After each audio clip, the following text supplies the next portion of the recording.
encourage you to stay for the whole event, but yeah, if you can only stay for certain elements of it, then that is absolutely fine as well.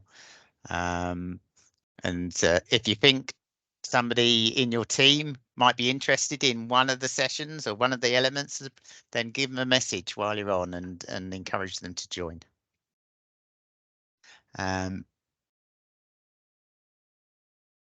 Jane, can you help me out? Because I'm mid-poll in terms of can you sort us out on the first session? So I'm not going to say anything else, but hopefully you will enjoy the event.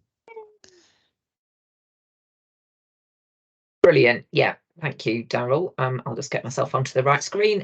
Yeah, so welcome everyone. Hopefully you're in the right place. We're here for our Value Maker Network regional session. It's brilliant to have so many online. We are recording the session because what we'll do is we've got some absolutely great speakers, and we know that you know, there are people who couldn't make it today, so we will chop out of the recording the speaker bits and put them online, but more about where we've got a new place to save those, and I'll tell you more about that later. So just in terms of getting us going, you've hopefully seen the agenda, but we've got a range of speakers today. We are hopefully we'll be joined shortly by Lizzie, but I know that she is in the middle of running one of her SDN sessions. So Lizzie, are you on the line already? If not, we'll come back to Lizzie later.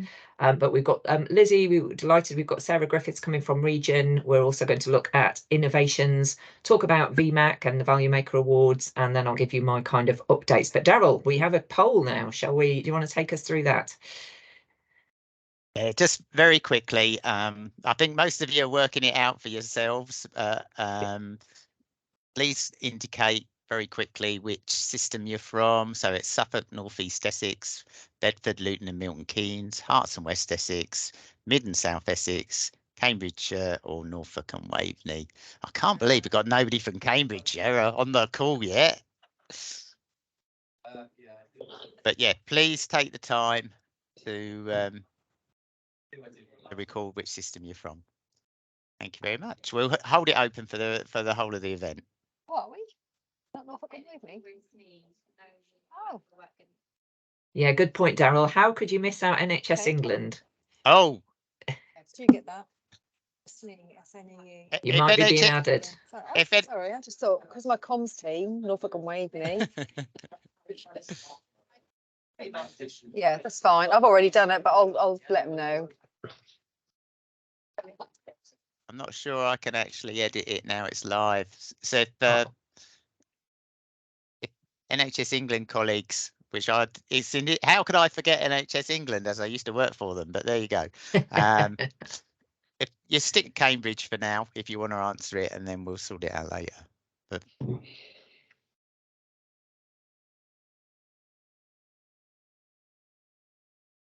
okay, should we was it Lizzie on first then, Jane? It is, but I can't see her on the call at the moment. So as I say, she's coming in between meetings. So I'm hoping that Sarah is here. But it just got a message from Sarah, just a second.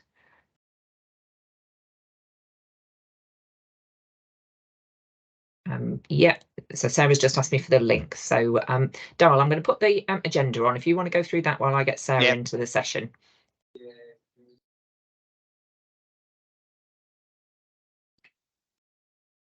Okay, just to quickly, whilst we get over our technical difficulties. Oh, I won't show my screen. So obviously, we'll try and deal with the Lizzie SDN update when Lizzie turns up. Obviously, Jane is trying to get the link to Sarah so she can join the meeting. So hopefully we will be starting with Sarah in a minute. Jane is just going to do a quick session on supporting change and where there are resources available. And then we've got Nina from the BLMK system. Is going to talk about innovations and smarter working, which I think is important to all of us. We're then going to take a short screen break before we cover some further items around awards, around the proposed HFMA social group, and then a sort of basically a training and education update from Jane. Fantastic. So we have Sarah with us. So Sarah, thank you so much for joining us. We're going to push you straight on, if that's okay.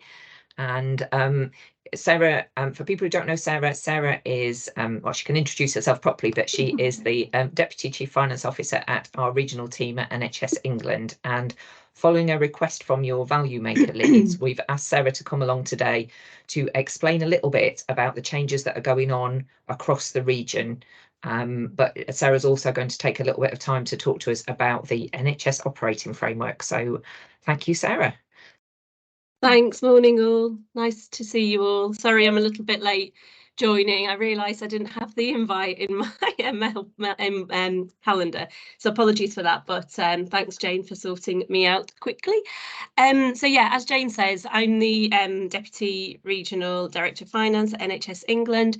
Jane's asked me to come along today just to talk to you a little bit around some of the changes that are going on across NHS England. We know that there is a lot that's impacting on our ICBs as well, so we just wanted to go through that in a little bit more detail and obviously give you all the opportunity to ask questions and as you need to. So please feel free to ask questions as we go along. I have got a couple of slides that I'll put up in a minute, but again, really happy to kind of take questions as we go through. So I'll just pop a few slides on the screen now.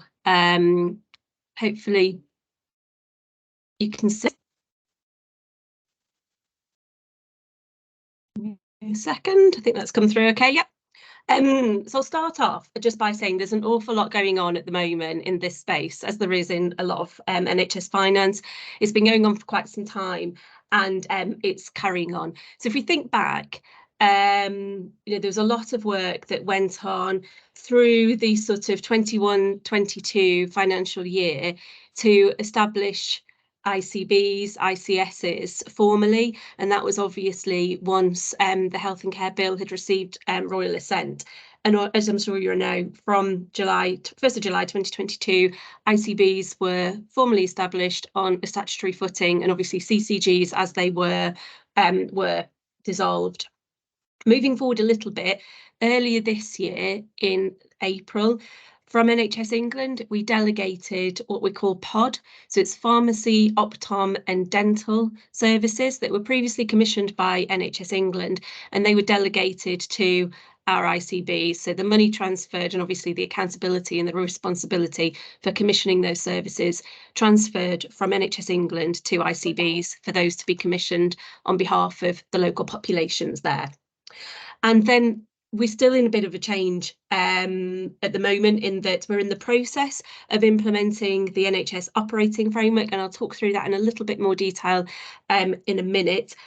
I'll send these slides to Jane so that she can circulate them, but there's a link in here as well where you can see a little bit more about the NHS operating framework. What does it mean for NHS England? What does it mean for systems as well? We're in the process of creating what we call our change programme in NHS England, which is called Creating a New NHS England. So I'll talk about what that means a little bit. We know that ICBs are in various different stages of their consultation processes, and that's in response to reductions in running costs that are going to hit from next financial year onwards. And we are also planning to delegate the large proportion of our specialised commission services from NHS England to ICBs from the start of next financial year, with the staff following a year after that. So it's those last four that I'll really focus on, those last 4 bullet points that I'll really focus on this morning. So first of all, what is the NHS operating framework? There's a really busy slide here that I'm not going to go through in a lot of detail. There is a link. What I'll talk through is just a little bit of the principles without going into it in a huge amount of detail. But it talks essentially around what are we here for as the NHS. So obviously a lot of this is very straightforward, but always helpful to remind ourselves, leading the NHS in England to deliver high quality services for all. And then what do NHS England do? So we kind of try to set the direction, allocate resources, ensure accountability is there, develop people and networks and systems and support them, and mobilise networks where things are done sort of at scale rather than individually, enable improvement and drive transformation and deliver services. So there's a lot in there, but that's, you know, it in a nutshell. What I think is quite helpful is looking at, well, how do we break this down and where do those accountabilities sit between providers, between ICBs and within NHS England? And there's quite a helpful sort of set of bullet points here that just try and summarise that quite a high level. But I'll start sort of over from the right hand side in terms of what does NHS England do. So it's a little bit about what I've said earlier. So we try and sit in that space between what's happening locally in systems and government in terms of their conversations and negotiations, to use that input and that local knowledge to try and influence and understand kind of the NHS mandate as to be agreed with government, and obviously agree those performance targets based on what we believe is achievable and also what we're being asked to do, and try and then get those effective working relationships set up. The space that ICBs are in and are continuing to move into is that overall kind of system leadership, balancing between immediate priorities and longer term priorities, overseeing the local delivery of what we're being asked to do, and obviously that includes the money as well from a financial perspective, and also kind of working with partners more broadly within the system that are not NHS or local authorities and similar as well. And then on the provider side, this is clearly where there's then the local, very local statutory responsibility for the provision of those safe and effective services. The financial accountability falls at a provider level as well as compliance with licenses and CQC standards, etc. as well. And then there's a little bit around what are we hoping to achieve in terms of medium-term objectives and obviously our longer-term health outcomes as well. So it's just helpful kind of to remind ourselves, I think, of that overall framework for NHS England. There's a lot in there, and there's a whole great big document about this on the NHS England website. So the link is within this material. So if you are interested, do feel free to have a look at that in a little bit more detail. But I'll move us on to some more practical aspects of what we're looking at the moment. And right now within NHS England, we are in the middle of a change programme. It's called Creating a New NHS England. And essentially it's about trying to simplify and streamline and make more efficient the services that we do, the way that we interact with systems and providers, to try and talk with one voice and to do it as efficiently as possible. It's bringing together what was formerly a number of different organisations. So if you roll back a little bit further, we had NHS England and NHS Improvement separately, which are now together under one organisation, along with NHS Digital and Health Education England. So all of those organisations are now known as NHS England, and the idea is that we can operate more efficiently and effectively as one organisation. So the whole process of creating a new NHS England is to bring those organisations together and also to work within an overall smaller resource pool. So the ambition from the very outset for this programme was that the combined organisation would be between 30 and 40% smaller in terms of people than the sum of the previous kind of 3 or 4 independent organisations. And that's kind of the process that we've been working through at the moment. The drivers for it are more than just, I guess, financial savings. There's a whole host of other benefits that I think we can expect to see through bringing the organisations together and working in a different way. Obviously, around kind of joined up decision making is one of them. Like I said, talking through using the best, most efficient use of resources, having opportunities for all of our staff across different levels as well. And obviously what's I think really crucial is bringing the workforce a bit more into the conversation as well. So rather than having HEE, Health Education England, as a separate organisation, bringing those conversations into the forefront of what the NHS is doing. I talked a little bit about the size of the new NHS England organisation, and we talked between 30 and 40%. So just wanted to quickly call out where we are with that at the moment. So within the NHS England regional team, we are taking our proportionate share of that 30 to 40% reduction. So we have gone through an organisational design phase where we proposed a number of organisational structures. We took one into consultation, and that consultation period ended in mid-August after 45 days. The finance structure that we've put forward was not amended through that consultation process.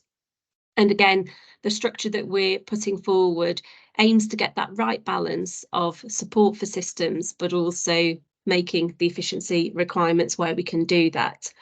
From an individual basis, there are individuals who have been issued with provisional status letters that lets them know where they are in the process. Do they slot into a role? Do they not slot into a role, etc.?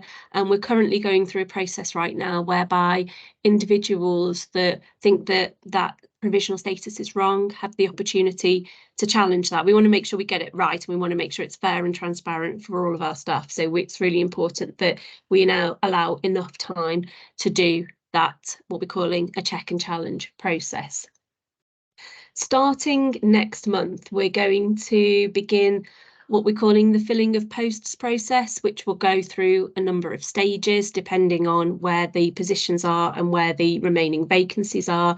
And we expect to finish that in the final quarter of this financial year, so probably around January or February 2024 is when we expect to finish that, and then we will go live with the new organisation sort of in parallel to that.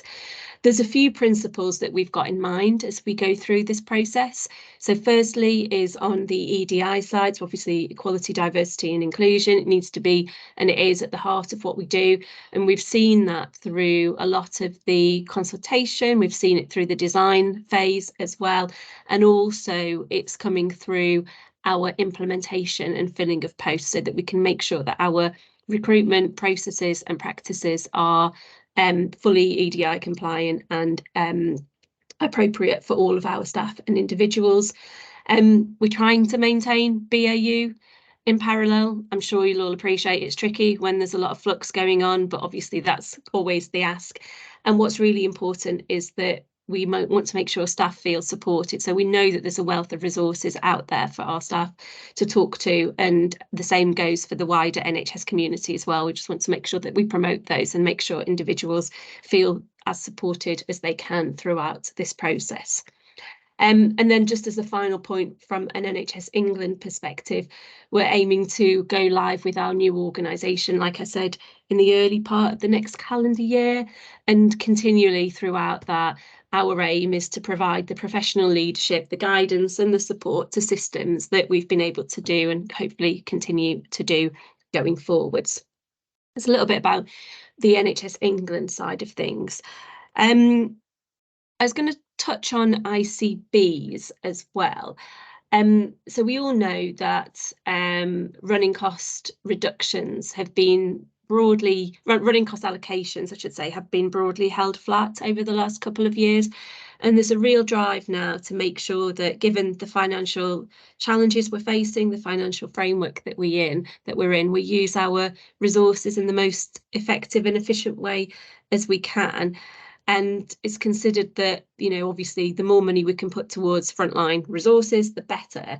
And therefore, the challenge that ICBs have been set is to operate as an ICB, but with a 30% reduction in running costs. And that 30% will kick in the financial year 25-26, but obviously it's being staggered so that there is an ask for a 20% reduction from the next financial year, so that financial year being 24-25. So there's a little bit of time, and there has been a little bit of time to think that through, and obviously understand how each ICB will separately respond to that challenge. Some ICBs have more opportunities than others and can go faster, whereas others will obviously work that through in their own time.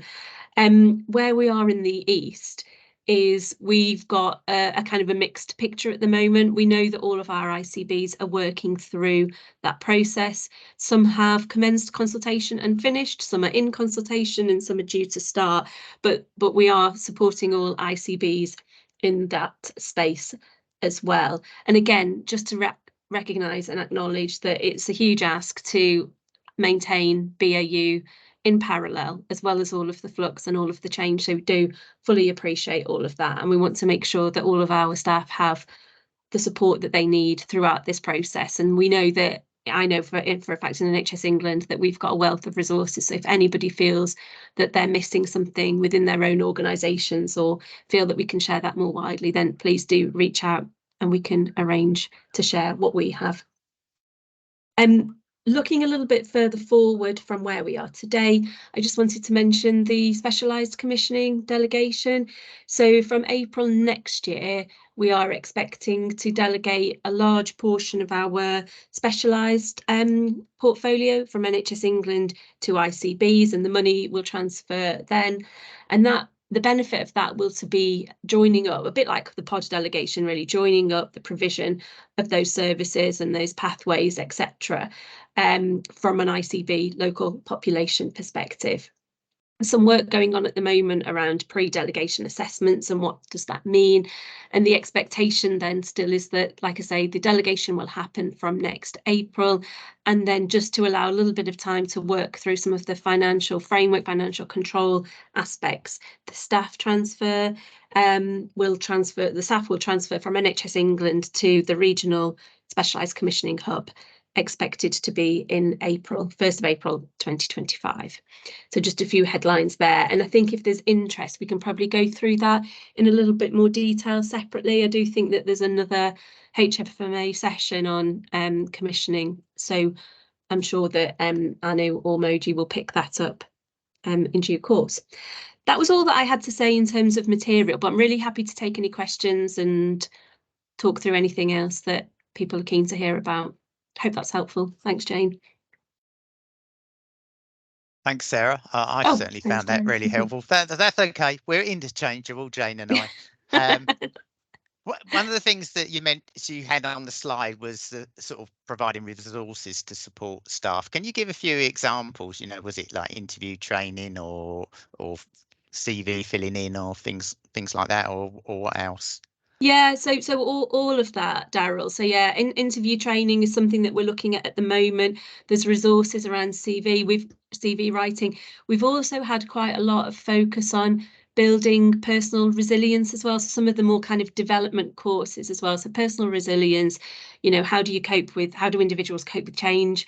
Everybody copes with it in a different way, don't they? Some people like to talk about it, some people internalize it and don't like to talk about it. So we're trying to pull together a really comprehensive suite of resources, recognizing that people want to, you know, need support in different ways and will benefit from support in different ways. So it is all of those things. And again, yeah, you know, I think there's a lot that we can do informally as well. So even if it's not through a formal process, if anybody needs help with applications or just a little bit of a few tips on interview practice, then I think as a community, we can offer that support as well. Thanks, Sarah.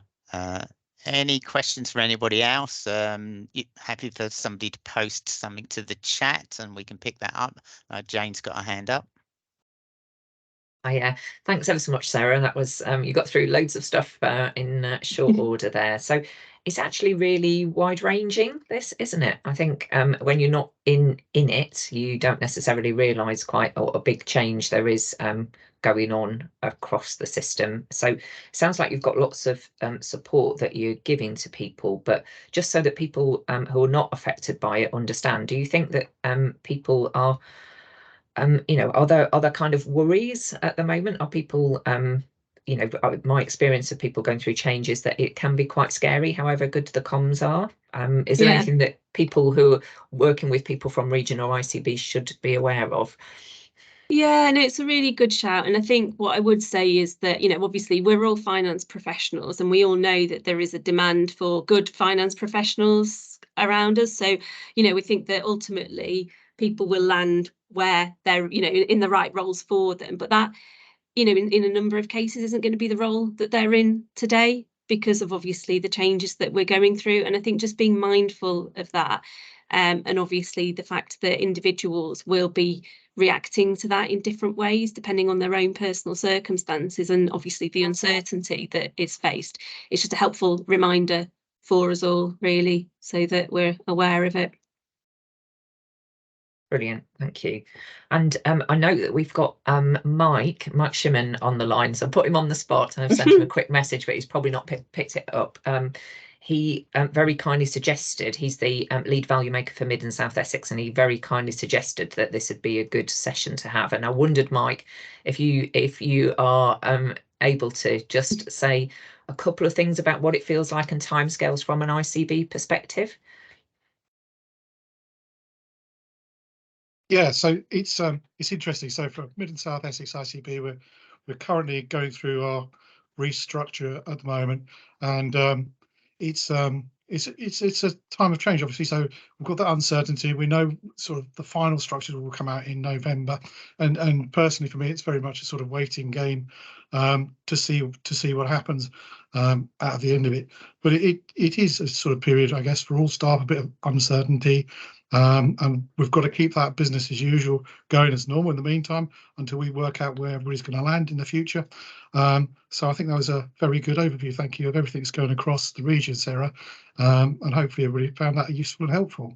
But and the support that's available, I'm sure, will be useful to everybody as well. Thanks, Mike. Any other last questions for Sarah?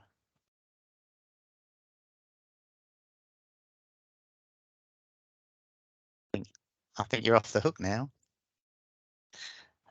Okay, shall we move on? Is Lizzie in the house? You know.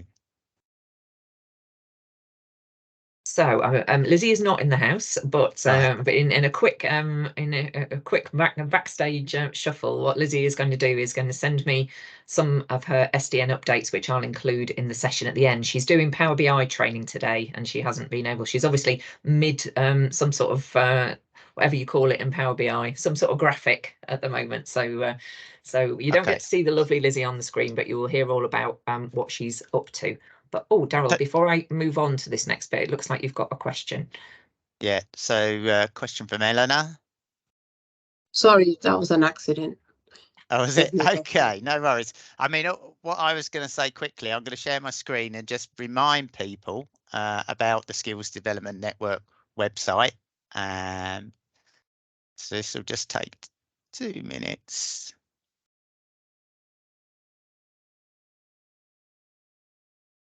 So hopefully, Jane, can you give me thumbs up? You can see that. Yeah. Okay. So basically, once you've logged on to the Skills Development Network and created your profile, then whenever you just click on it, well, unless our systems are cleverer than other people's, it takes you straight in. So I didn't have to use my password again. And then it's just clicking on the events, and you can see there are quite a lot of events coming up.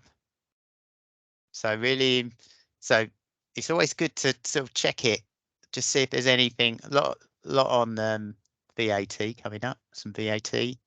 All the usual Excel events. Obviously, there's some time and workload management, but some softer skills stuff is there as well. So I think Lizzie will be sending this out later. But if you're not logged with the Skills Development Network, then it's a great website to be on. And it's not just events. There's loads of online learning, loads of different information to support yourself and you support your staff in terms of developing them. So I'll stop at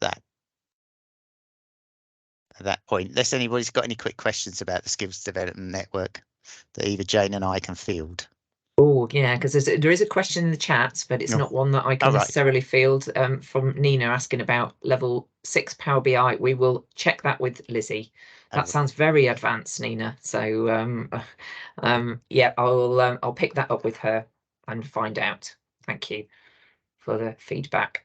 So hopefully you can see my slide. Daryl's segued really brilliantly into what I wanted to talk about. So following on from what Sarah and Mike have been talking about, is obviously lots of staff in the region going through organisational change at the moment. So what we've done is tried to pull together a few of the resources that are there.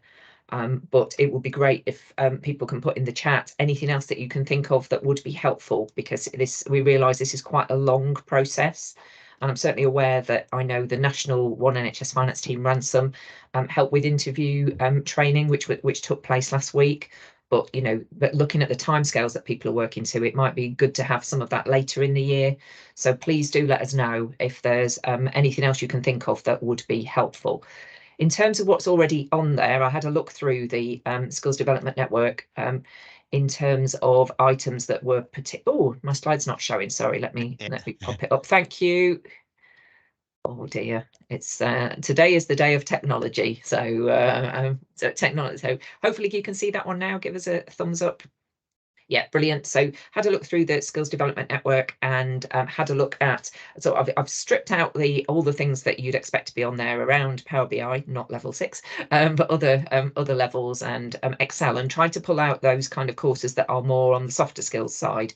And we have got a few things coming up around time and workload management, career planning, something around pension changes if you're at my end of your career and you're interested in that kind of bit, but also a really good course on communicating with excellence, which is not only about communicating as part of your job, but also in terms of putting yourself forward in the best light if you are going through change and needing to go through interviews. So as Daryl showed you, we've had a number of events on the SDM programme from the beginning of the year, but there's been a really we got our latest programme approved at our board a couple of weeks ago, so there've been a lot of new events that have gone on there, and there are still more to come. So do keep an eye on the Skills Development Network site to have a look at what's coming up.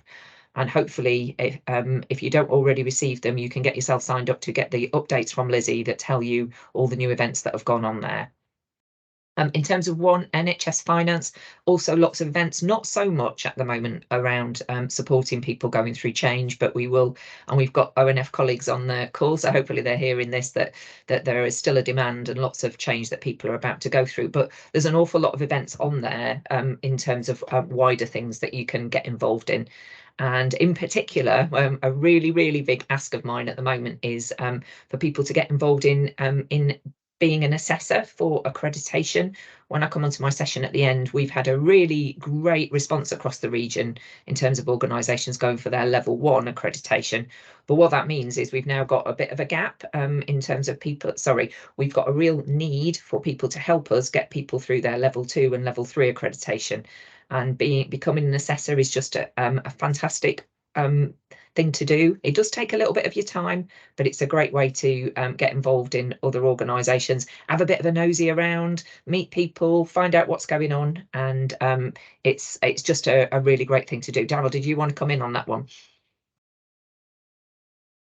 Yeah, just to say that we don't chuck you in the deep end, so you will be paired with an experienced assessor, and if you're unlucky, it might be Daryl, myself, or Jane. And also, if your organisation is going for level 3, it is one of the new standards that you have to have an assessor. Thanks, Daryl. So yeah, certainly go along to the training. The next session is next week. It's a couple of hours long. It's no commitment. You can find out all about it, meet a few people there, and then if it's something that you think is for you, then please do consider doing that. Caroline, did you want to come in? Yeah, just very, very quickly, because I'm considering it, but I can't do that date. So how often do you actually do your assessor training? So I think there've been quite a lot of different opportunities. There was one a couple of weeks ago as well. So so I would just drop an email to One NHS Finance, and or indeed our colleagues on the call might well put something in the chat about how often they happen, but they are fairly regular. You can also watch it on a recording online. And I'm sure if you said that you'd done that, that would also be, it's really just about it's quite straightforward training, just takes you through the process, explains a little bit about what you need to do as being an assessor. So I'm sure if you watch the online version, Okay. and did that would be, well, I'm talking from my ONF colleagues, but I would certainly think that would be sufficient. Okay, and a follow-up question is part of that, would it tell you how much time you'd have to commit if you did actually become an assessor? Because I think that's kind of critical to know. Yes, I think it would. Daryl, you've done Okay. loads of assessments. What sort of time would you say it takes?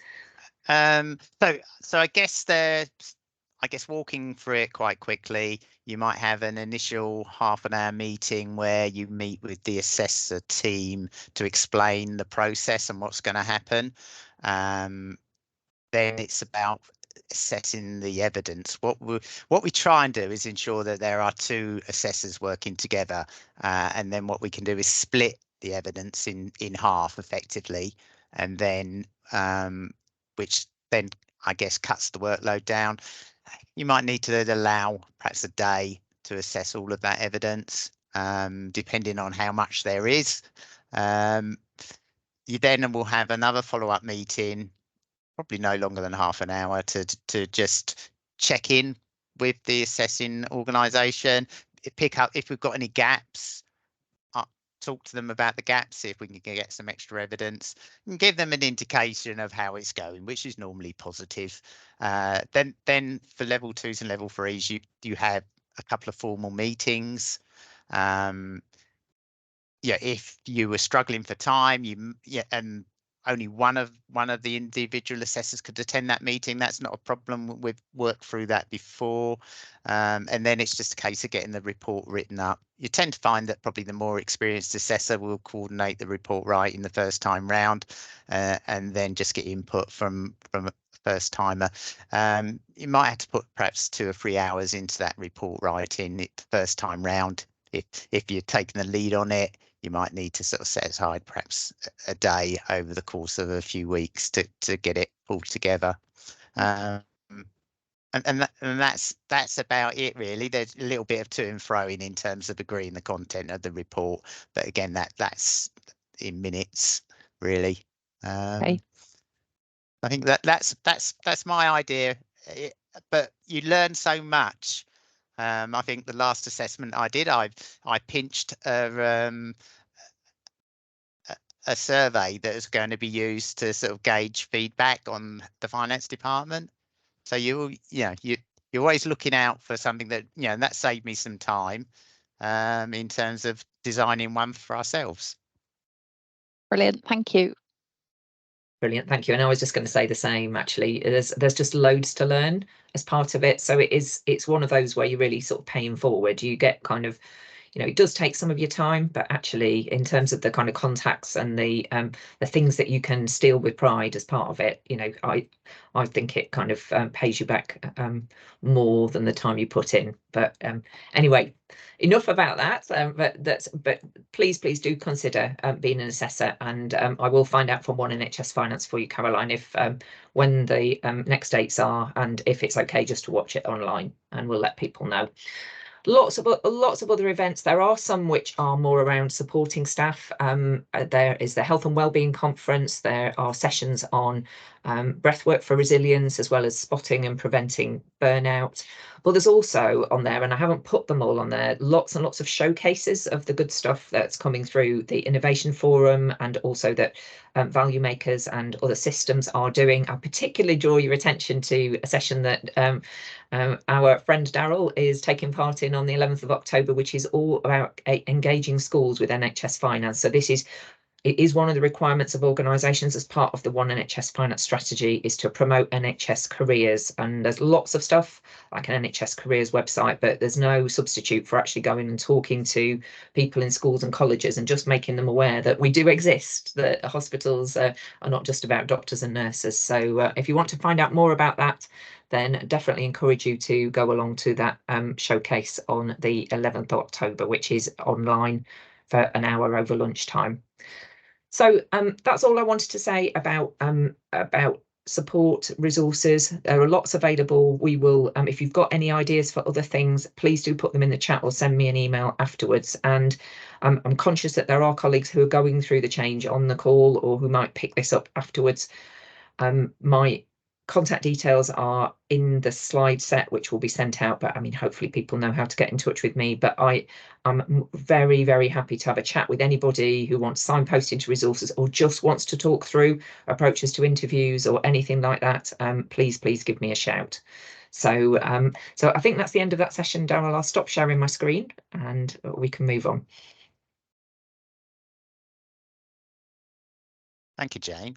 Okay, so our last session before we have a break is Nina, and she's going to talk about innovations and smarter ways of working.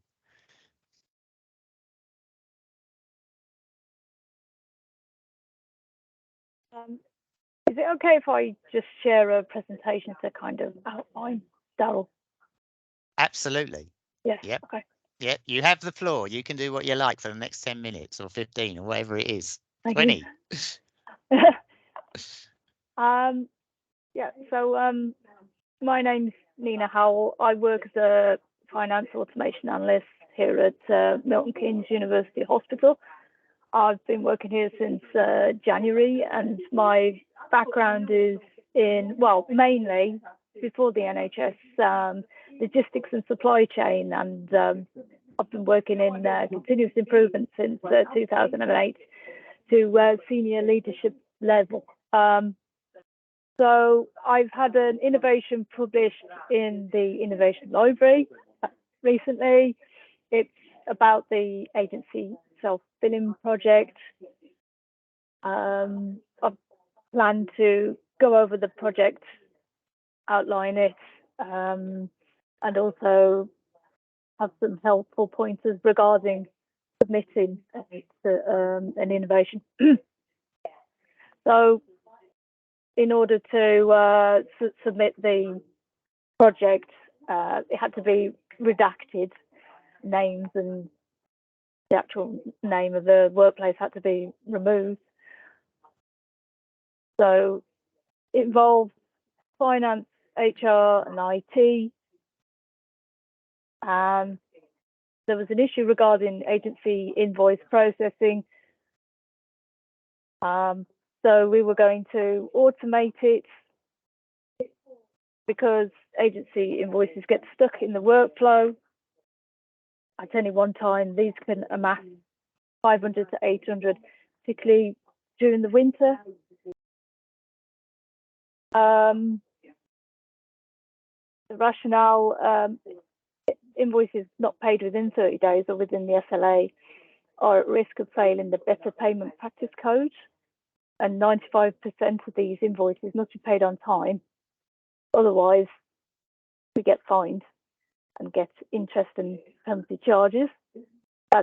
Just to outline, for the last financial year, 89% were paid on time and 23 million were outstanding in terms of invoices for agency nurses chiefly. At the moment, the process is like this. It's very manual. It involves forwarding invoices between various factions and coding them and then forwarding them back to, there's lots of toing and froing basically. And because the scanned images of varying quality, the rejection rate is rather high, about 25 to 30%. So not only is it manual, it often involves a lot of repetition for a particular invoice if it's not sent the right way and it goes back in the system. So in order to find out whether a change is an improvement, invoices will actually be processed quicker and nurses will be paid on time. There will be less invoices in the workflow. They won't fail the BPPC. There'll be less penalty and interest charges, and that will improve staff morale and supplier relationships. I've outlined some KPIs which could be used to measure its increase in efficiency. And the future situation is these shifts are approved en masse by ward managers and finance don't do any of this anymore. It's back to HR. So there you go. Self-billing app will improve everything. Testing the change ideas, it was an iterative process, and it's useful to put diagrams in to elucidate the idea filtering process, such as Fishbone, Ishikawa diagrams, stakeholder maps.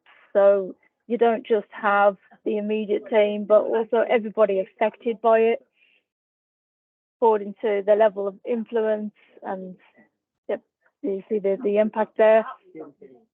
So there was a summary and next steps. So I gave process maps. You could also use driver diagrams.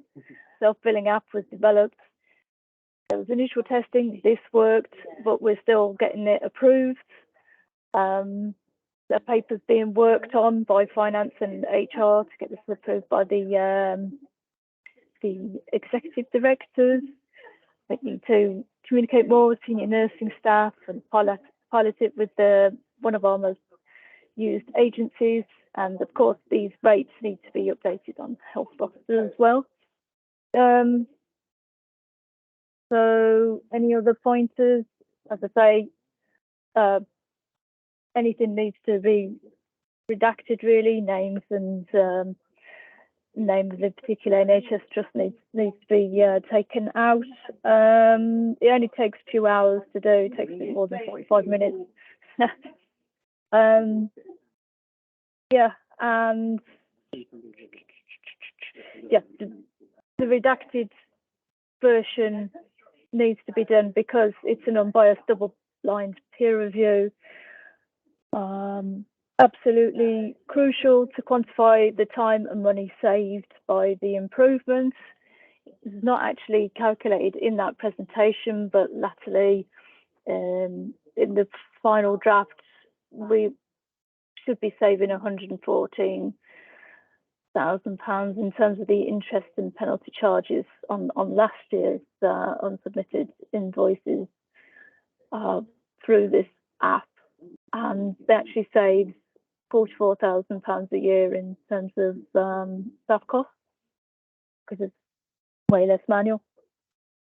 It's also important to give the further implications of this, of the improvement and other intangible benefits. And of course, there are sections on the actual problem, the challenges that we actually faced, the actual innovation, without going into vast amount of details and giving away intellectual property, of course. Just general details is enough, no actual kind of in-depth design, really. Lessons learned, absolutely crucial to everybody else out there. Outputs, outcomes, and any quick wins, ideas for improvement, such as tracking it properly using a Gantt chart, for instance, or using the Boston Matrix as stakeholder map. Basically, that. Has anybody else got any questions? Because I think that's everything for now. Rather short and sweet. Thanks, Nina. That is Thank really, you. really helpful. Thank you. I've just got one quick question. Obviously, any big trust will use agency staff. So, could we just nick this from you and use it, or do we have to sort of have special conditions, be with a certain provider, or how easy is it to transfer this process to other organisations?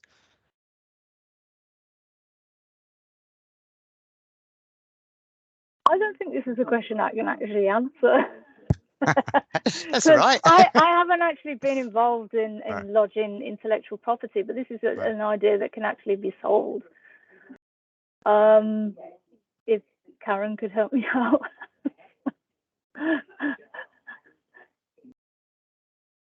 No, I think I'll probably just need to touch base with our IT department who've been part and parcel of this. So I can come back to you on that one in particular. But obviously, if it's something that we can share with organisations, we would definitely be able to. But I'll just need to check with our head of IT if that's okay.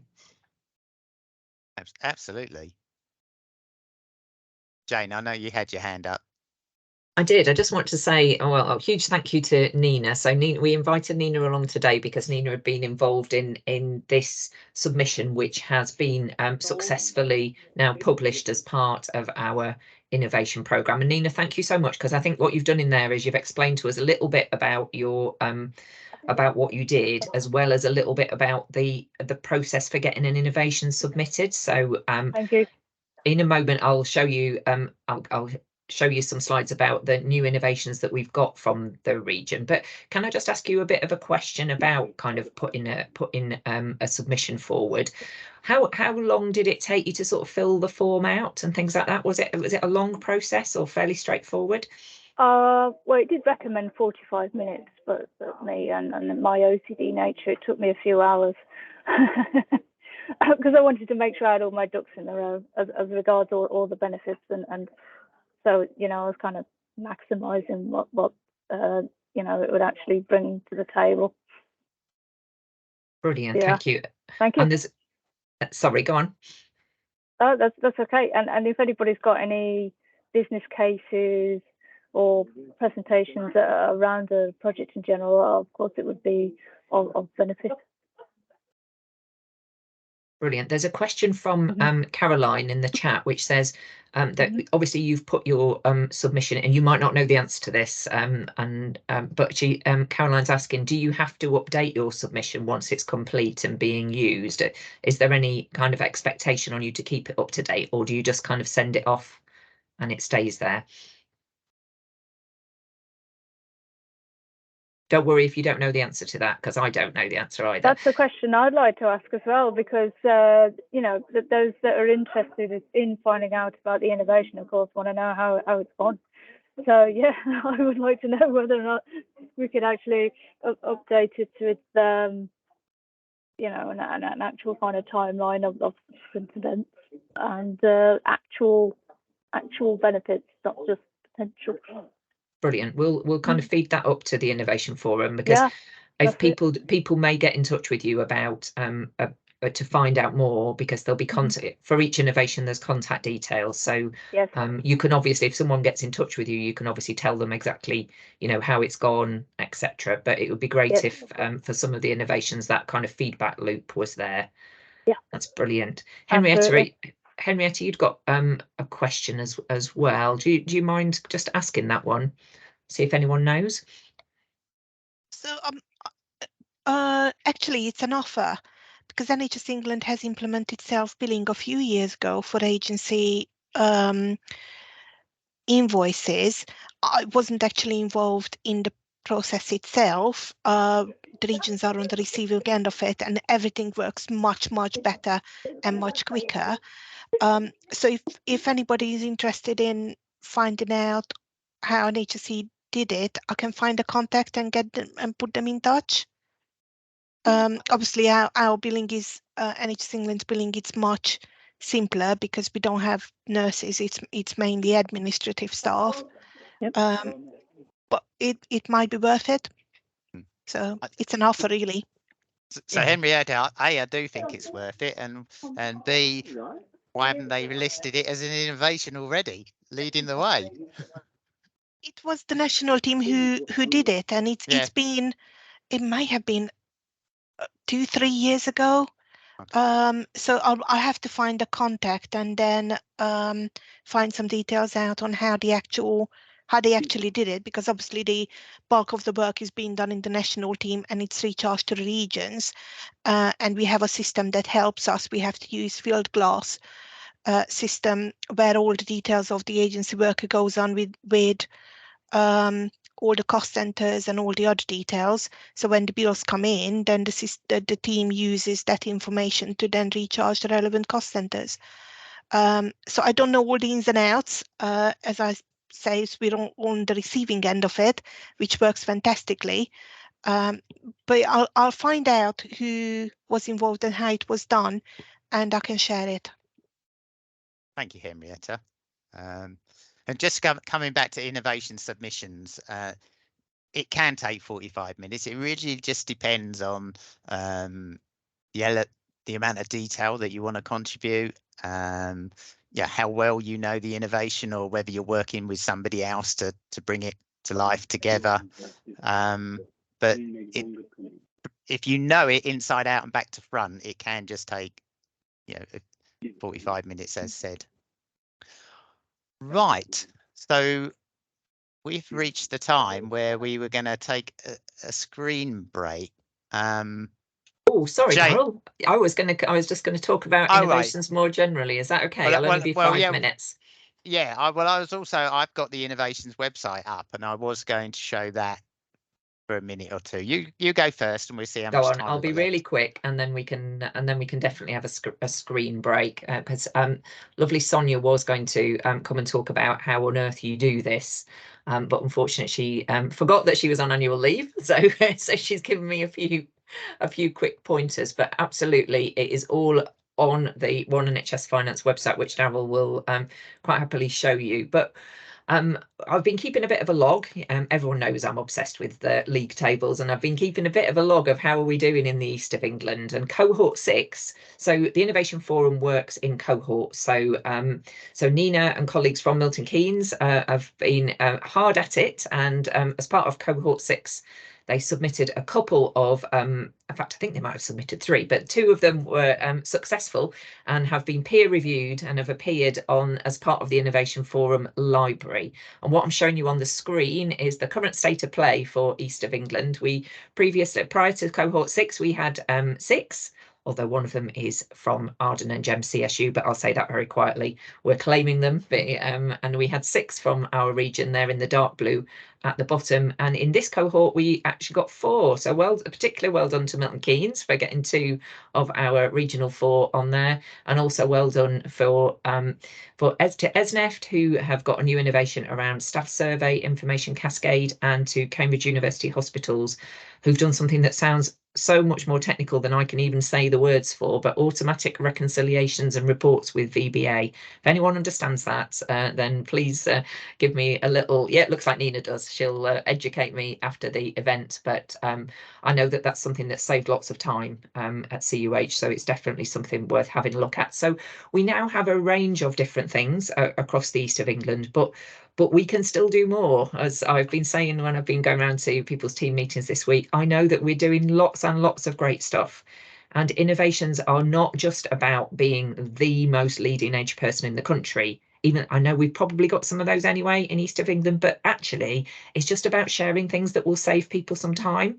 So if you're doing something in an ICB, in a trust that actually you think, we found a way of doing this, let's share it, because you might save someone else lots of time in terms of starting from scratch. So I would just really encourage you to have a look at those innovations that we've already got, the East of England ones. There's Daryl will show you how the website works in a second, but it basically is a completely open search. You can have a look for things from different sectors, different areas of interest, and find out how to do those. Just very quickly before Daryl comes in, there are lots of ways of getting involved in the Innovation Forum.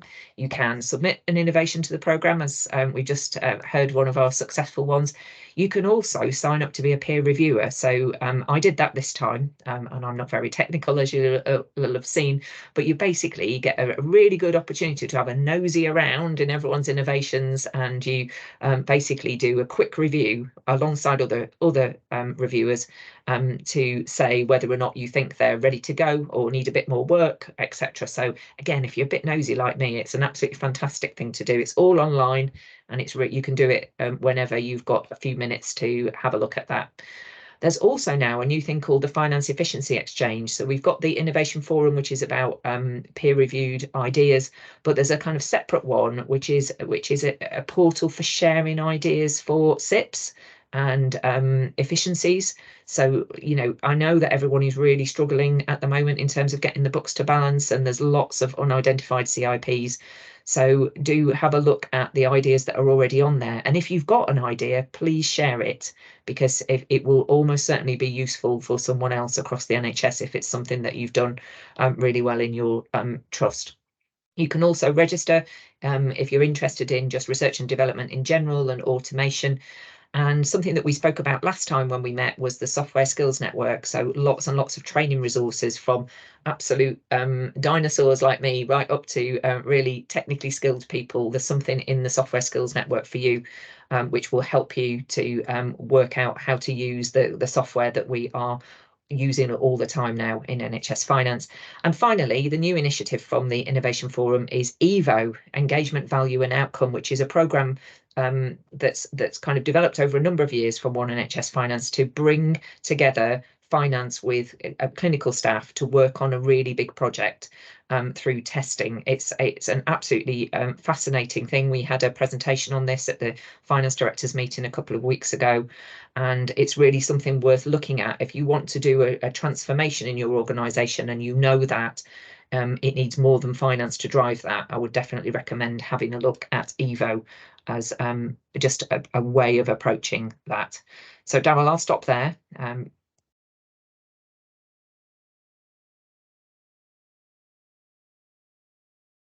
I think you're on mute, sir. It was bound to happen at some point. Right, okay, I'm just going to share my screen. Bear with me a second. It'll just literally be a couple of minutes. It's probably just showing you some of what Jane has already described. So again, the beauty of the One NHS Finance website is once you've registered once, it tends to remember your password and you don't have to think about it and you can log in really quickly. So this is the Innovation Forum main screen. So if you're interested in the innovation program, you got a link there. There's the new efficiency exchange. So yeah, we uplifted one of ours to there, and we've also had a good look at what's there already to see if we can pinch anything. And then obviously there's the EVO line. So quite easy way to explore. And I think there's some courses. Here's the Softer Skills Network. So it's everything that Jane described is there on the front page of the innovation segment of the One NHS website. So I will close it at that point. So 12:04. So we're going to give you an extra 5 minutes for your screen break. So yes, please come back at 12:20. And we've got a few other bits of business that we want to go through. So hope you found this interesting so far, and see you all shortly.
Right, so it is till 12:20. I'm assuming you're all back and listening. So I will just kick off. There's a couple of elements that I just want to cover. Firstly, there's the Value Maker Awards. They're open now. Still got to the 9th of October, so there's plenty of time. I was hoping Becky could give us some stats on overall submissions and how many have come from the East. And all I can say is, last I was told, there was more from the East from any other region. So we were doing our bit, but numbers were quite low. So it doesn't take long. I've helped out on. Oh, Becky, have you got some stats you can add in? Cool. Cool. Let me find them and then I'll let you know. Okay, all right. One sec. I'll keep talking. As I say, if you've got a deserving individual, you know, it can take 10 or 15 minutes to write a couple of hundred words if you know exactly what they've done. In terms of finance excellence, that could be technical excellence, could be managing staff excellence. I think we're fairly open on what you interpret as being finance excellence, but there's a lot of change going on. Obviously, Nina described one recently just before the break. But if you've got somebody who has done something really great to sort of change something in the department or for the organisation, worth talking about. And you must have loads of team players. Everybody should be able to pick one. And if you've got somebody done something really good on the inclusion and diversity agenda, then please tell us about them. Finance educators, that's working with clinicians. So all your operational financial management or your management accountants or your business partners, there should be someone out there that you want to tell us about. And a new category, bands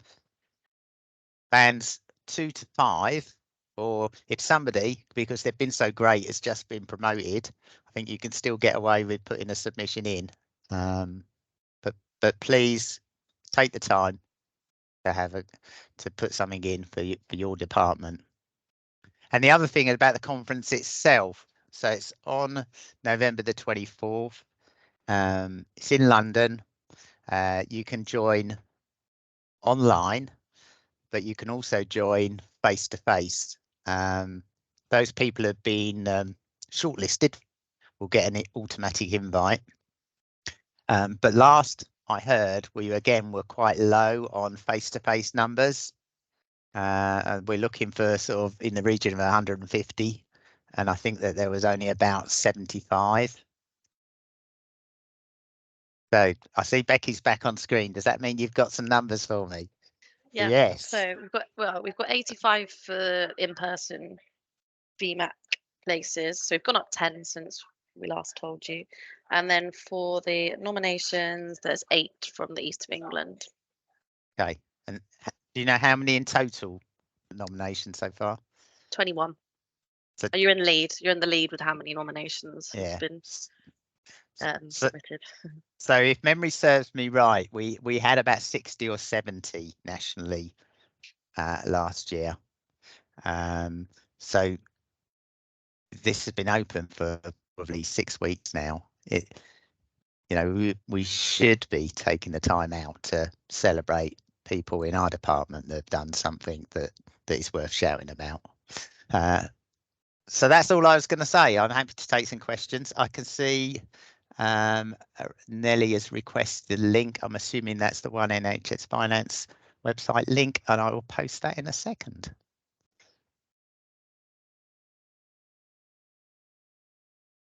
What's next, Jane? You have to help me out.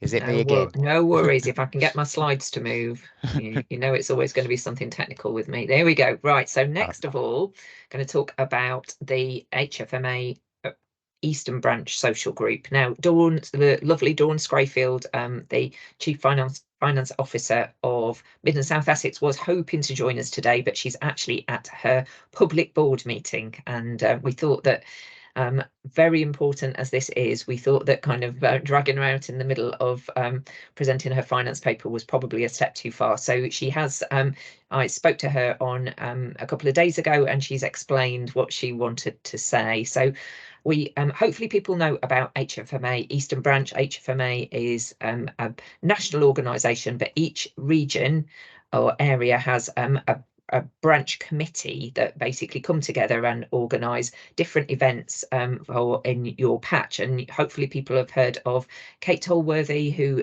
organises events for East of England. Anyway, our branch committee thought that post-COVID, lots of things have been happening online, and whilst that is absolutely fantastic, it's probably the time now to see if we can start to bring people back together more, either in line or on person. And one thing that I remember when I was a lot younger was that we used to do lots of social events through the HFMA branch, and so we're so through the branch we're looking to kind of kick that off again, and Dawn is going to be talking about it next week at the STARS conference, the Rockstars and Superstars conference. But we thought that we'd give you a bit of a heads up before then, so that you can we can get your views and get involved. So so the idea is to just kind of find out from people around the patch what you would like to do, if anything, around something a little bit more social, and an opportunity to get to know people a little bit better.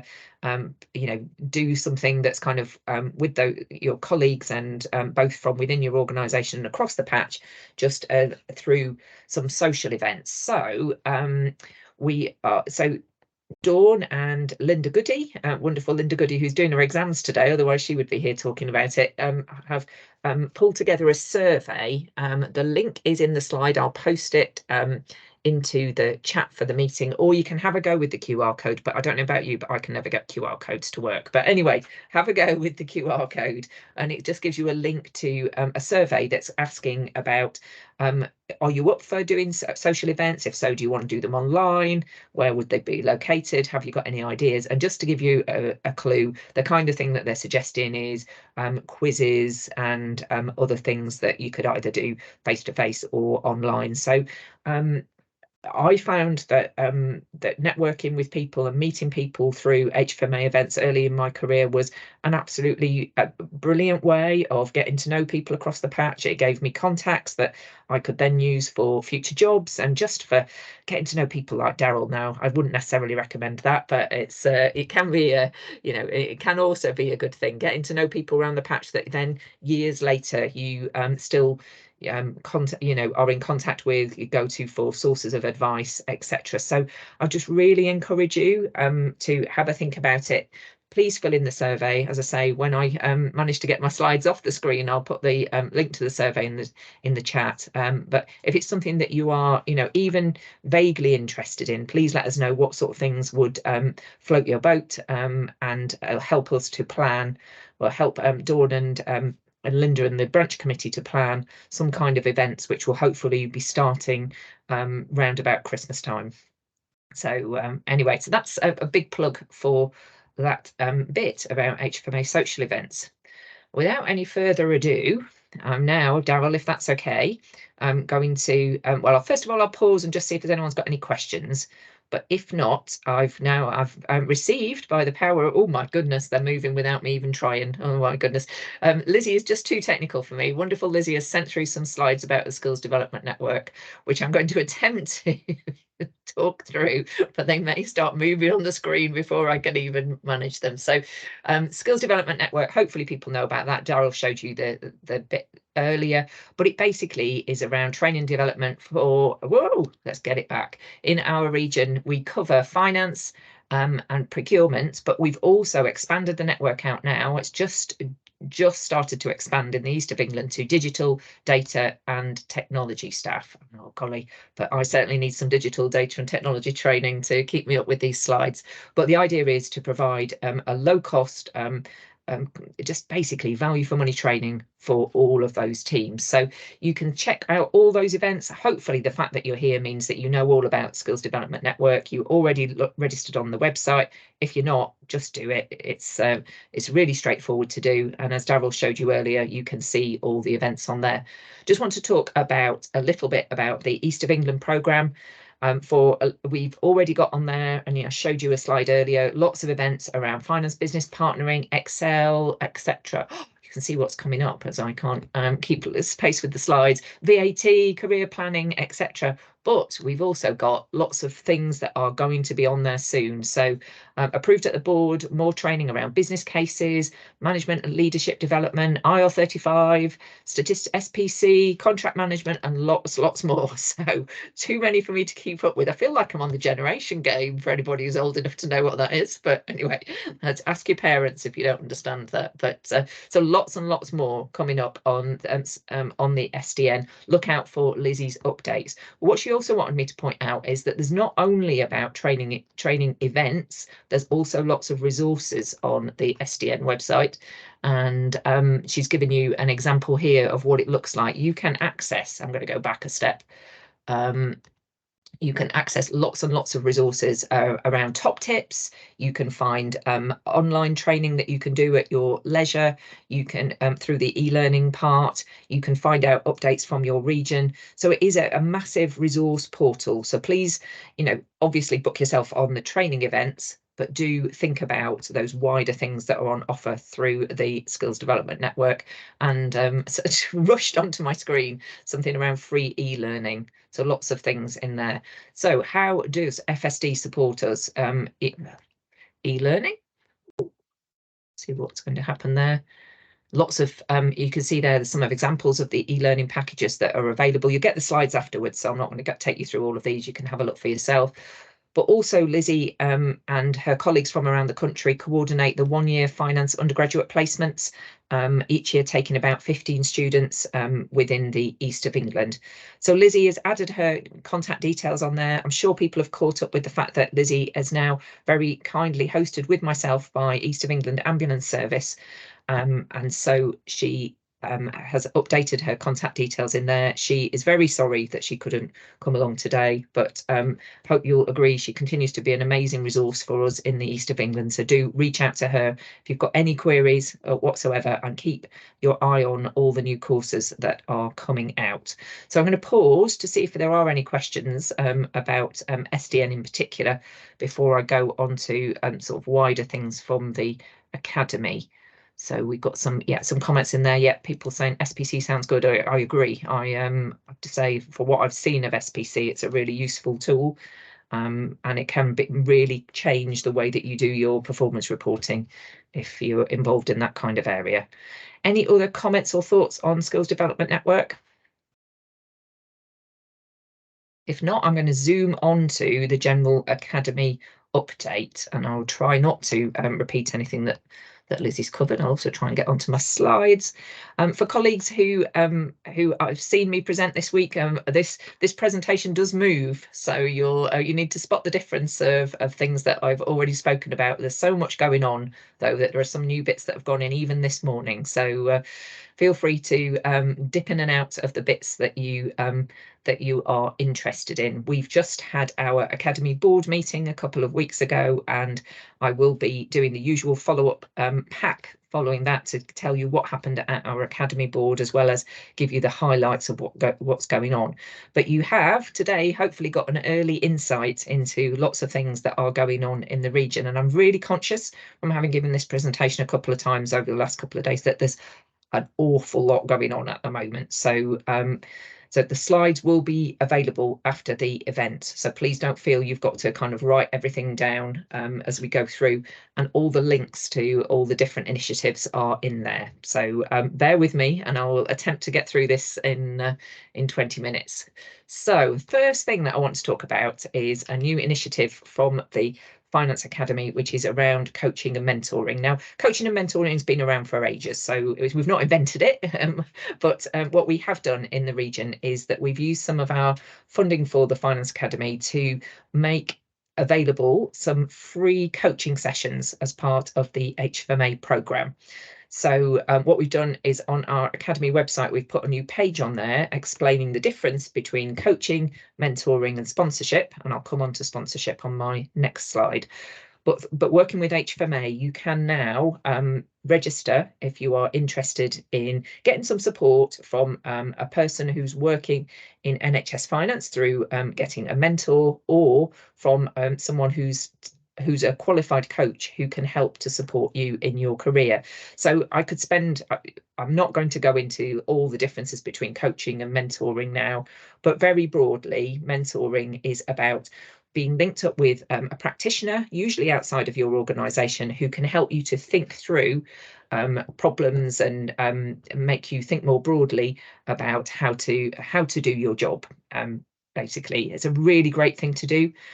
We're after new mentors, so please get in touch with me if you're interested in becoming a mentor, because there is training and an application process, really simple application process involved in that. But so we're kind of refreshing, if you like, the mentoring offer, but we're also offering free places for coaching. We've put funding aside, which works out approximately 4 per ICS, but we're quite flexible with that, and it's certainly open to regional colleagues as well as people working in systems. But as part of that, if you register your interest in it, we will, and once that's approved, we will match you with, it will give you some options around coaches that will be suitable for you, and you can have coaching sessions which normally cost quite a bit of money, either for the individual or for the organisations, but they're available for free through the Academy. So do follow the link if you're interested in that. I mentioned in particular sponsorship. So we've got coaching, we've got mentoring, but there's also, through the One NHS Finance, there is the sponsorship programme, which is a positive diversity programme, which is aiming to improve the diversity of our teams, particularly in senior levels, where if you're white male, you're much more likely to be represented in senior levels than anybody else. So the sponsorship programme, as well as some of the other positive diversity initiatives from One NHS Finance, is an aim to support people who have who want to be matched with someone senior within NHS Finance who can help them to think through career opportunities and open doors for them. So it's open to all grades, and the official One NHS Finance programme is for I will say non-white males, because it's a lot easier than saying anything else. But if you are a white male, we don't want to forget about you. We know that everyone is different and everybody values support. So within the region, we will also look for sponsors for you as well, if you are looking for just some support to help with your career. So sponsorship programme is a really great way of being linked up with someone and finding someone who can help you. And within our region, we've actually got more sponsors than sponsees. So please do consider it. You know, there are people waiting to help you in the region that have signed up. So the links are all on the slide. Give me a shout if you want to find out a little bit more. Lots of information on the One NHS Finance website. And if you happen to be coming along to the STARS conference next week, we've got a great session from a sponsor-sponsee pair who are going to talk about their experience. So yeah. Hopefully that will be a useful session. Right, moving on. So first thing is coaching and mentoring, sponsorship. The second thing I wanted to just let you know about is apprenticeships. So again, through the Finance Academy, we have a particular aim around supporting people to join NHS Finance. And one way that we are doing that is through setting up an apprenticeship scheme through the Academy. So we've got 6 organisations across our patch who have very kindly agreed to employ some level 3 apprentices starting in January, and the opportunity for people to apply for those posts is now open. So just been speaking to our colleagues at HFMA who are administering this for us, and we've got 1 position in each of our ICSs, and at the moment we've got quite a lot of applications, but they tend to be more for the Cambridge and Peterborough end. So if you are in any other bit of the patch than Cambridge and Peterborough, in fact, if you're in Cambridge and Peterborough as well, please do promote this opportunity. It is absolutely brilliant. It's aimed at people who are have just finished their GCSEs, but you don't have to be a school leaver, but it's that level. It's kind of an A-level equivalent course. People will be studying AAT, there will be support and a network across the region. So do please promote this opportunity. We know that January is not an ideal time for people to start, and if we continue this in future, we will look to set it to start at the beginning of the academic year. But anything you can do to promote this opportunity would be very much appreciated. Right, now the third thing, so why is everything all starting at the same time? I don't know. There's definitely something about the summer and the start of the new term. But the third thing that I wanted to talk to you about today that we're making available through the Academy is some free places, some bursaries to do HFMA qualifications. Now, I think what we will do is run a little lunch and learn session to explain a bit more about these, because I'm certainly not an expert on it, but these are not CCAB qualifications. This is not about becoming a qualified accountant. This is about doing advanced level diplomas and certificates, which you can build together if you want a route to get an MBA. So you can stop and just do one, you can do a number, or you can do a significant set and get on to do an MBA. So through the Finance Academy, we have made some bursaries available, which mean that individuals across our systems, and again, also if you work at regional level, also for you, there are bursaries available to get one of these courses paid for free. So you can see on the screen, they do usually cost anything from £1,500 upwards per course.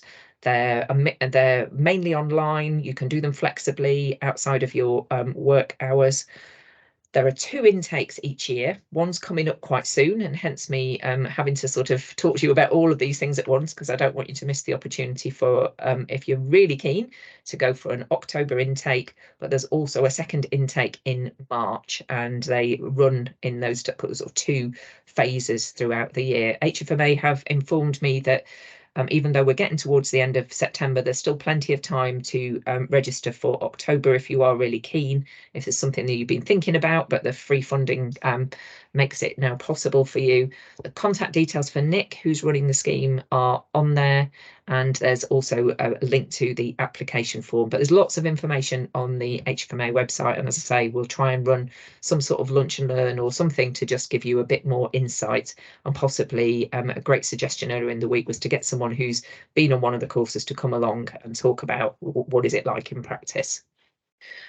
So I'll take a little breath at that stage, and I'm now going to run you through a few other bits and pieces around 1NHS Finance overall we've not already covered in the session. The first one is that hopefully you've seen it, but there's an opportunity if you like what you see around what's happening around 1NHS Finance and development overall, or indeed if you don't like what you see, please take the opportunity to tell us what you're thinking. So 1NHS Finance was set up following a national conversation, a bit of an online one really, but amongst finance people saying how they wanted to develop the function.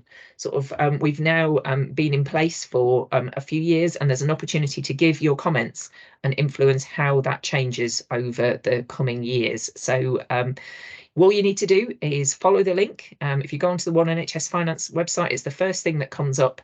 But there's also a link on this slide, and what you can do is see all the ideas that people have put in there. You can vote on them, you can put in your own ideas, you be as active or as passive as you like, but really encourage you to take a few minutes. Once you've registered, then you're straight into to see all the ideas on there, and the ones that receive the most votes and support will be the things that are taken forward in terms of developing our strategy. Now, there's a whole range of things on there. There's technical things that I can't even begin to pronounce the words for, and there's really simple things like should senior leaders go around be required to spend a certain amount of time with their junior members of their team every week. And the idea is, if you think it's a good idea, you say yes. If you think it's a bad idea, you say no. So there's all sorts of really great stuff on there, loads of weird and wonderful stuff. So just really encourage you to have a look. And if for no other reason, just look at the leaderboard. Now, East of England, we are the smallest region. I have to say that every time. but we're very much middle of the table. And so let's try and, if everybody on this call today just went in and commented on a couple of things, we would be the second highest region. So that's my one challenge to you. If you haven't already done it, go in and have a look. I would be so pleased to see us move up the leaderboard. But in all seriousness, it's a really, really worthwhile thing to do. So what's next in my slide pack? I've got to try to remember. Oh, next is, oh golly, I've got a little bit of text in the middle of there. You can see my bad editing skills. But one thing I wanted to draw your attention to is that another positive action programme is Breaking Diversity Barriers. This is a programme for bands 7 to 8B. As you have heard me wittering on previous ones of these meetings, that the national programmes through the Finance Academy come round on an annual basis, and there's generally a time to book in for those and an annual cycle of when those sessions start.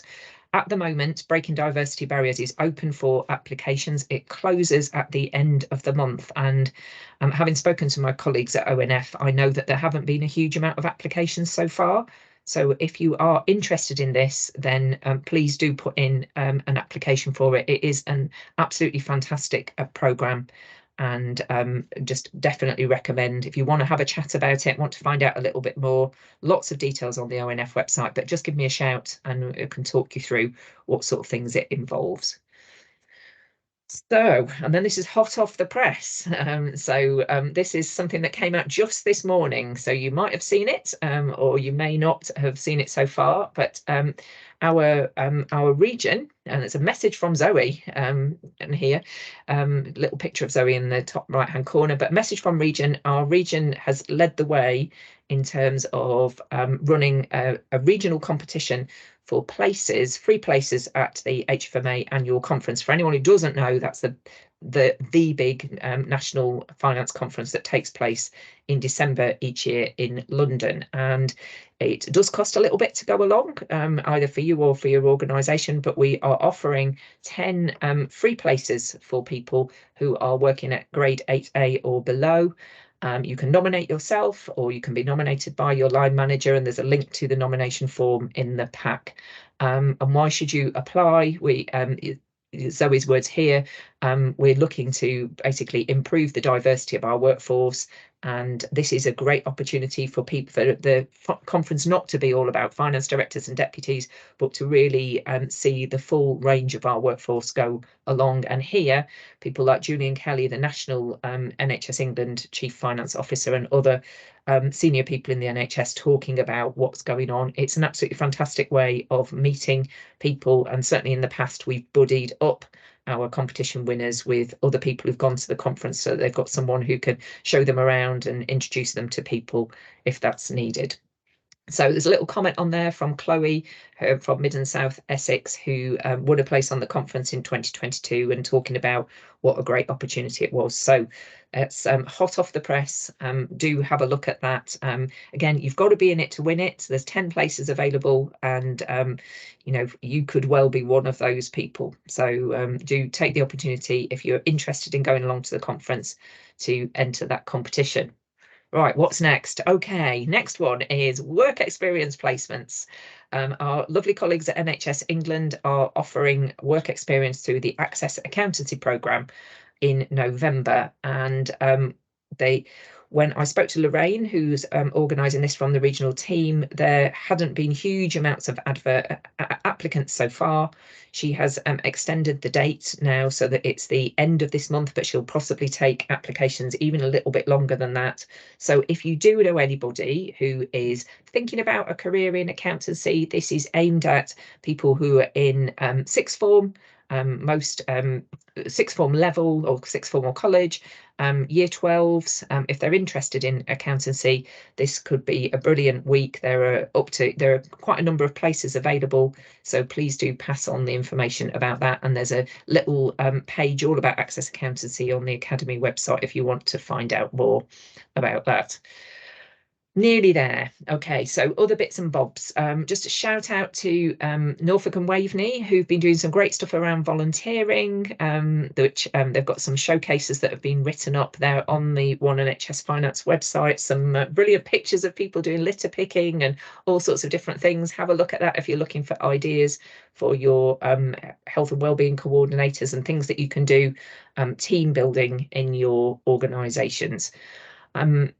Our Inclusion and Diversity Ambassadors is a really, really great group. We are now in the fortunate position that we've got an I&D ambassador in all of our organisations, and we've been meeting round about quarterly online. That group is chaired by Zoe, the Regional Director, and we are having an away day in October. Where we're coming together in Fulbourn to have a networking day, do a bit, hopefully get some input, find out a little bit about what's going on in other regions, but also to do some team working together. So if you are already an I&D ambassador, or if it's something that you are interested in, then give me a shout, and I'd be delighted to talk to you about that and send you an invite to the day if you're able to make it. It wouldn't be one of these sessions if I didn't take the opportunity to plug HFMA Bite Size. We do still have the regional licenses in place, so it is free. If it's something that you think would be of benefit for you personally, or for your team, or for budget holders within your patch, there's loads and loads of different courses on there. Get in touch and I can send you the login details. But so far, and Daryl spends a lot of time promoting this, we've got more licenses than we have people who've applied for it. So please don't miss out on this brilliant resource. It's free, please use it. And then finally from me, in terms of my update, is around LinkedIn. So we have got a Regional Finance Academy group on LinkedIn. I do my best to try and send an invite to people, but LinkedIn is not very user friendly and I'm really rubbish with IT. So if you are on LinkedIn and I haven't already sent you an invite, just make sure you're linked with me and you'll find the information on how to get into the Finance Academy group from there.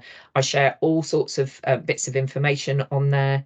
And so far we've got about 200 people who are part of that group, but given that we've got 1,300 of us working in the patch, there's an opportunity to spread that message a little bit more widely. So please do join with us on LinkedIn if you can. And the final thing I wanted to talk about, I always say I've finished, and then of course I haven't, because I just wanted to say a tiny bit about accreditation.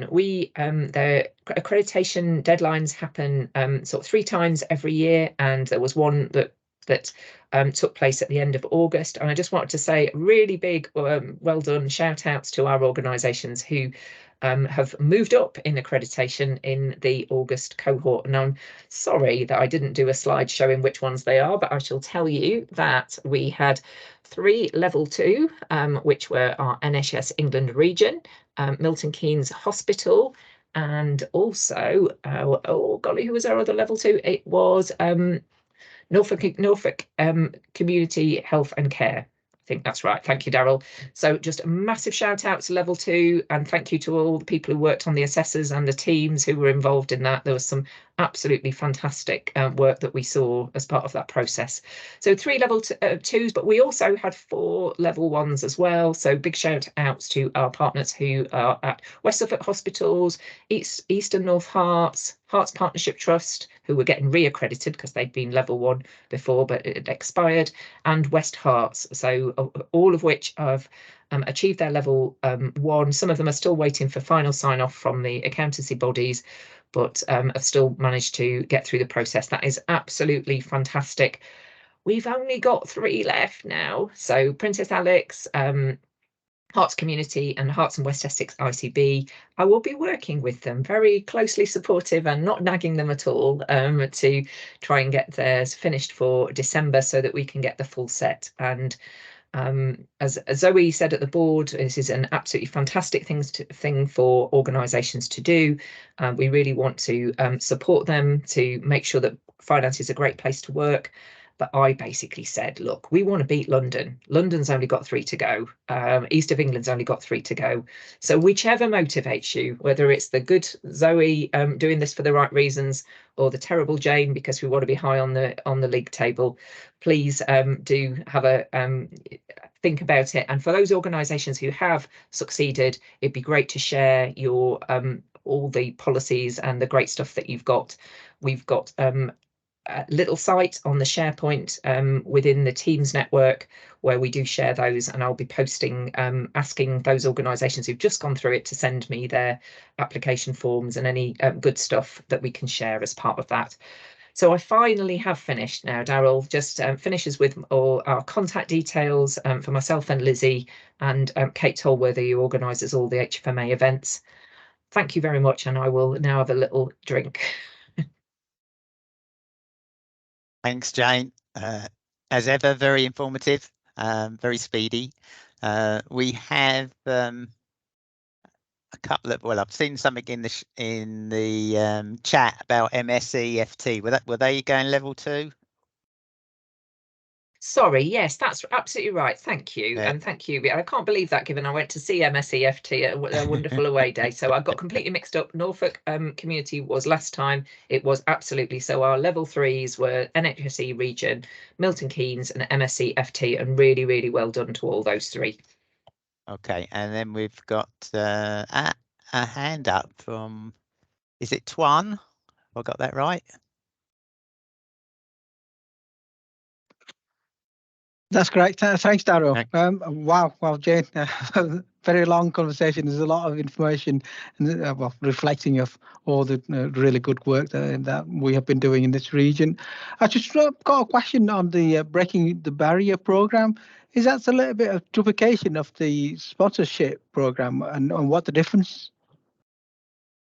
So they're obviously covering similar groups, but one of them is a program. So it is a series of training events and network, bringing those people together to talk about what the actual barriers are, etc. Whereas the other one, so that's the program, that's the Breaking Diversity program. It's basically a kind of it's a program, for want of a better word. I can't think of a better way, but it's a set of training events and resources specifically for a group that happens every year. The sponsorship program is about one-to-one relationships. So absolutely 2 different ways. There's no problem at all if people want to do both.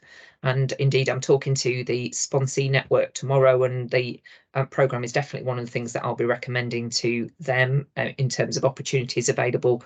But they are different things. Some people might find having a sponsor, a one-to-one relationship is what they need, whereas others might want to meet like-minded individuals and get some help with their development, which would be more through the kind of program. But thank you ever so much for your question. All right, thank you. Yeah, definitely complimentary. So we've got time for 1 or 2 more questions. Give it a couple of seconds.